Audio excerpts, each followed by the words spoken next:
1 ദിവസം രാവിലെ ഉയർത്തെഴുന്നേറ്റതിനു ശേഷം യേശു ആദ്യം മഗ്ദലേന മറിയത്തിന് പ്രത്യക്ഷപ്പെട്ടു. ഇവളിൽ നിന്നാണ് അവൻ 7 പിശാചുക്കളെ പുറത്താക്കിയത്. അവൾ ചെന്ന് അവനോടുകൂടി ഉണ്ടായിരുന്നവരെ വിവരമറിയിച്ചു. അവർ ദുഃഖത്തിലാണ്ട് വിലപിച്ചിരിക്കുകയായിരുന്നു. അവൻ ജീവിച്ചിരിക്കുന്നുവെന്നും അവൾക്ക് കാണപ്പെട്ടുവെന്നും കേട്ടപ്പോൾ അവർ വിശ്വസിച്ചില്ല. ഇതിനുശേഷം അവരിൽ 2 പേർ ഗ്രാമത്തിലേക്ക് നടന്നു പോകുമ്പോൾ അവൻ വേറൊരു രൂപത്തിൽ അവർക്ക് പ്രത്യക്ഷപ്പെട്ടു.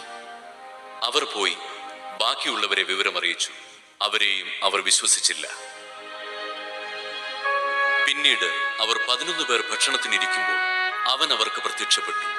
ഉയർപ്പിക്കപ്പെട്ടതിനു ശേഷം തന്നെ കണ്ടവരെ വിശ്വസിക്കാത്തത് നിമിത്തം അവരുടെ വിശ്വാസരാഹിത്യത്തെയും ഹൃദയകാഠിന്യത്തെയും അവൻ കുറ്റപ്പെടുത്തി.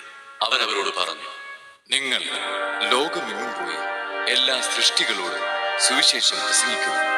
വിശ്വസിച്ച് സ്നാനം സ്വീകരിക്കുന്നവൻ രക്ഷിക്കപ്പെടും, വിശ്വസിക്കാത്തവൻ ശിക്ഷിക്കപ്പെടും. വിശ്വസിക്കുന്നവരോട് കൂടെ ഈ അടയാളങ്ങൾ ഉണ്ടായിരിക്കും. അവർ എൻ്റെ നാമത്തിൽ പിശാചുക്കളെ ബഹിഷ്കരിക്കും, പുതിയ ഭാഷകൾ സംസാരിക്കും, അവർ സർപ്പങ്ങളെ കയ്യിലെടുക്കും, മാരകമായ എന്തു കുടിച്ചാലും അത് അവരെ ഉപദ്രവിക്കുകയില്ല. അവർ രോഗികളുടെ മേൽ കൈകൾ വയ്ക്കും, അവർ സുഖം പ്രാപിക്കുകയും ചെയ്യും.